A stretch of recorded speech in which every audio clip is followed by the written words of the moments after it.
Saudi আরবে কাজের হাহাকার চলছে। আসসালামু আলাইকুম, সবাই কেমন আছেন? জানি সবাই ভালো আছেন। আলহামদুলিল্লাহ, আপনাদের দোয়ায় আল্লাহর অশেষ রহমতে আমি ভালো আছি। আজ একটা গুরুত্বপূর্ণ বিষয় নিয়ে আপনাদের মাঝে হাজির হলাম। সৌদি আরবে বর্তমান সৌদির অবস্থাটা কি, সেটা যারা সৌদি আরবে আছে তারাই একমাত্র বলতে পারবো যে সৌদি আরবে এখন দুইটা কমন সমস্যা চলতেছে। যে দুইটার কমন সমস্যা আমাদের বাঙালির পড়তেছে। এক সমস্যা হলো আপনার 3-4 মাস কাজ করার পরে বেতন নিয়ে সমস্যা করতেছে। যে কোনো কোম্পানি বলেন, যে কোনো রেস্টুরেন্ট বলেন, মানে আপনি 2-3 মাস কাজ করবেন, তারপরে আপনার বেতন নিয়ে সমস্যা করব। তারপর আরেকটা হলো আকামা নিয়ে, সব থেকে বেশি সমস্যা হলো আকামা নিয়ে। একটা লোক আসার পরে কাফালা করার নামে একটা লোককে যখন একটা কোম্পানিতে বা একটা রেস্টুরেন্টে বা একটা বাকালায় ঢুকানো হয়, তখন তারা বলে যে কাফালা করে নিব। আর আমাদের যেসব ভাইদের মাধ্যমে আনে তারাও বলে যে কাফালা করে নেব, কিন্তু আদৌ তো কাফালা হয় না। বেশিরভাগ মানুষেরই 2-3 বছর এক্সপায়ার হয়, কাফালা নেওয়ার সমস্যা হয়। পরবর্তীতে দেখা যায় সেই কোম্পানি কয়েক মাস কাজ করানোর পরে বলে যে কাজ নাকি তোমরা চলে যাও। কমন একটা সমস্যা বা কমন একটা ভুল ধারণা যেটা কি দালাল আমাদের দিয়ে থাকে, সেটা হলো এখন যেই বিদেশে আসে বা যেই আসতেছে তাদেরকে আমরা জিগাইলে তারা আমাদের এক কথায় বলে ফ্রি ভিসা, ফ্রি ভিসা। ভাই, ফ্রি ভিসা বলতে সৌদি আরবে কোনো ভিসা নাই। একটা ভিসা আছে, আমি তাই দিই, সেটারে সবাই ফ্রি ভিসা বলে। সেটা কিন্তু ফ্রি ভিসা না, সেটা একটা মালিকানা। সেইটা যদি আপনি আসেন, সেইটা আগামার লাগাতে বাংলাদেশে কত টাকা লাগে জানেন? ইন্স্যুরেন্স খরচ মর্চ নিয়ে প্রায় আপনার কম হইলো 12,000 রিয়াল। 12,000 রিয়ালে বাংলাদেশের কয় টাকা আসে জানেন? প্রায় 4 লাখ টাকা, 4 লাখের উপরে আসে।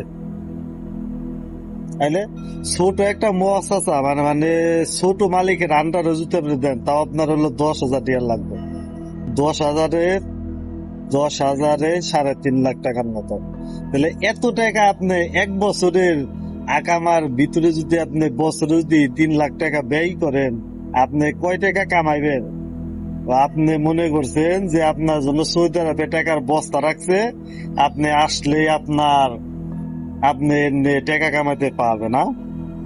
4-5 লাখ টাকা আপনি তুলবেন কয় বছর ধরে, একটু চিন্তা করেন তো। তাই ভাই, সৌদি আরবে আসার আগে একটু চিন্তা ভাবনা কইরে আসবেন। আপনার ভাই ব্রাদার আত্মীয় স্বজন যারাই আসতে চায় তাদের একটু খোঁজ খবর নিয়ে ভাই সৌদি আরবে আইসেন। এত সমস্যার মাঝও বাংলাদেশ থেকে প্রতিনিয়তই এই সৌদি আরবে মানুষ ঢুকতেছে। মানে যেসব মানুষের মাধ্যমে বা যেসব দালালের মাধ্যমে যে সৌদি আরবে মানুষগুলা যে আসে বা যারা সৌদি আরবে থাকে বা যারা সৌদি আরবে আছে, তাদের কাছ থেকে একটু খোঁজ খবর নিয়ে সৌদি আরবে আসাটা আমি সব থেকে বেশি বেটার মনে করি। কারণ বর্তমানে আমরা এখন সৌদি আরবের অবস্থাটা জানি, সৌদি আরবে আছি। আপনারা যারা বাংলাদেশ থেকে আসতেছেন, যারা সৌদি আরবের সম্বন্ধে জানেন না, তারা সৌদি আরবে আপনার কোন আত্মীয় স্বজন, কোন গ্রামের কোন কেউ যদি থাইকা থাকে, তাদের কাছ থেকে বিস্তারিত ভালো মতো শুনে তারপরে সৌদি আরবে আইসেন। কারণ আপনারা মনে করেন যে সৌদি আরবে টাকা উড়ে, আমি গেলেই বোধহয় আমার জন্য টাকার বস্তা রাইখে দিছে, আমি যাওয়ার সাথে সাথে আমি টাকা পাবো। ভাই, এগুলা সম্পূর্ণ ভুল ধারণা।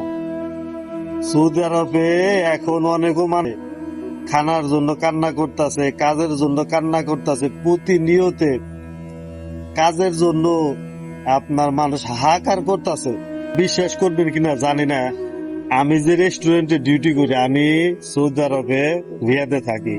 আমি যে রেস্টুরেন্টে ডিউটি করি, আমার রেস্টুরেন্টে এমনও সময় প্রতিদিন বিক্রি হয়েছে এই দেশের 10-15 হাজার টাকার কমে কোনোদিন বিক্রি হয় নাই। আর আপনার শুক্র শনিবারে তো 30-35 হাজার টাকা প্রতিদিন বিক্রি করছি।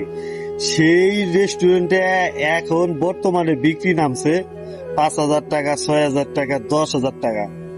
যে শুক্রবার দিন আমরা বিক্রি করতাম 30-35 হাজার টাকা, সেই সেই সেই শুক্রবার দিন আমরা বিক্রি করি মাত্র 10 হাজার টাকা।